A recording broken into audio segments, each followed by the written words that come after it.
آئیے اب میں بلا کسی تمہید کے اپنے اس پروگرام کو آگے بڑھاتا ہوں اور آپ حضرات کو ایک ایسے میدان کے اندر لے کر چلتا ہوں جس کو میدان خطابت کہا جاتا ہے۔ اس خطابت کے ذریعے سے اللہ تبارک و تعالی نے اپنے دین کا بڑا کام لیا ہے۔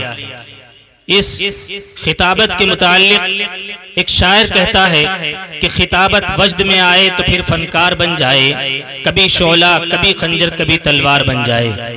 خطابت وجد میں آئے تو پھر فنکار بن جائے، کبھی شعلہ کبھی خنجر کبھی تلوار بن جائے۔ اور خطابت کی گلفشانی مسلم ہے زمانے میں، خطابت کی گلفشانی مسلم ہے زمانے میں، یہ نجاشی کے آگے جعفر تیار بن جائے۔ میں عزیزم محمد ارسلان صلی اللہ علیہ وسلم سے گزارش کر رہا ہوں کہ تشریف لائیں اور تقریر پیش فرمائیں۔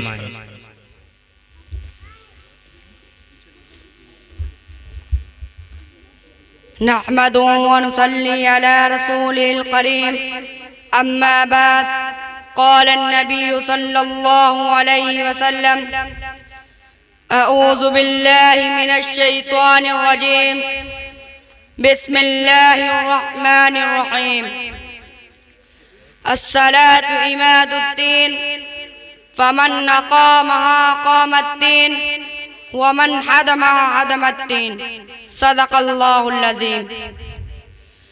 رہ گئی رسم ازا روح بلالی نہ رہی، رہ گئی رسم ازا روح بلالی نہ رہی، فلسفہ رہ گیا تلقین غزالی نہ رہی، مسجد مرثیہ خواہ کی نمازی نہ رہے، مسجد مرثیہ خواہ کی نمازی نہ رہے، یعنی وہ اصحاب اوصاف حجازی نہ رہے۔ محترم حضرات، آج میں آپ حضرات کے سامنے اسلام کی سب سے اہم رکن نماز کے سلسلے میں کچھ عرض کرنا چاہتا ہوں۔ دعا کرے اللہ مجھے صحیح بات کہنے اور ہم سب کو اس پر عمل کرنے کی توفیق عطا فرمائے۔ معزز سامعین، نبی کریم صلی اللہ علیہ وسلم نے ارشاد فرمایا نماز دین کا ستون ہے، جس نے نماز کو قائم کیا اس نے دین کو قائم کیا، جس نے نماز چھوڑا اس نے دین کو ڈھا دیا۔ جس طرح کوئی مکان، کوئی عمارت، کوئی حویلی بغیر ستون کے قائم نہیں رہ سکتی، اسی طرح دین بغیر نماز کے قائم نہیں رہ سکتا۔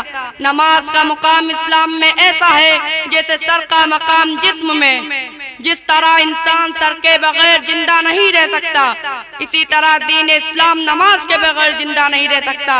مگر افسوس کی آج 95% مسلمان نماز نہیں پڑھ رہا ہے، صرف 5% نماز پڑھ رہا ہے۔ پھر کہتے ہیں ہمیں ستایا جا رہا ہے، ہم پر ظلم کیا جا رہا ہے، ہمارے گھروں کو توڑا جا رہا ہے۔ جب ہم اللہ کے حکموں کو توڑیں گے، اس کی نافرمانی کریں گے، اس کے رسول کی نافرمانی کریں گے تو ہم پر ظلم نہیں ہوگا تو اور کیا ہوگا؟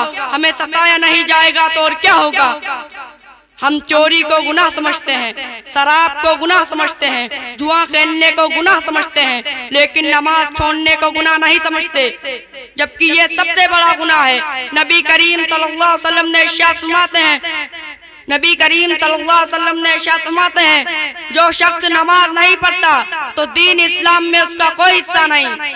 ہم کتنے بھی دعوے کریں معاشق رسول ہیں، ہم نبی کے شیدائی ہیں، ہم نبی کے دیوانے ہیں، لیکن اگر ہم نماز نہیں پڑھتے تو یاد رکھو دین اسلام میں ہمارا کوئی حصہ نہیں۔ نماز کتنی اہم ہے اس بات سے اندازہ لگا سکتے ہیں کہ نبی کریم صلی اللہ علیہ وسلم کتنے شفیق تھے، کتنے رحم دل تھے۔ اگر آپ کی امت کو ایک قطعہ بھی چھپ جاتا تو آپ تڑپ جاتے تھے۔ آپ اپنی امت سے بے انتہا محبت کرتے، لیکن جب نماز کی باری آئی تو آپ صلی اللہ علیہ وسلم فرماتے ہیں کہ میرا جی چاہتا ہے کہ میں کسی سے کہوں وہ نماز پڑھائے، پھر میں ان لوگوں کے گھر جاؤں جو بلا عذر گھروں پر نماز پڑھ لیتے ہیں، ان کے گھروں کو جلا دوں۔ آپ صلی اللہ علیہ وسلم کی یہ ناراضگی ان لوگوں کے لیے ہے جو گھروں میں نماز پڑھ لیتے ہیں، تو ذرا سوچئے ان لوگوں کے بارے میں کتنی ناراضگی ہوگی جو پہلے سے نماز نہیں پڑھ رہے ہیں۔ اس لیے میں آپ سبھی سے کہنا چاہتا ہوں کہ ہم سب نماز کی پابندی کریں، اس لیے کہ نماز بغیر دین اسلام میں ہمارا کوئی حصہ نہیں۔ اللہ تعالی ہم سب کو 5 وقت کی نماز پڑھنے کی توفیق عطا فرمائے۔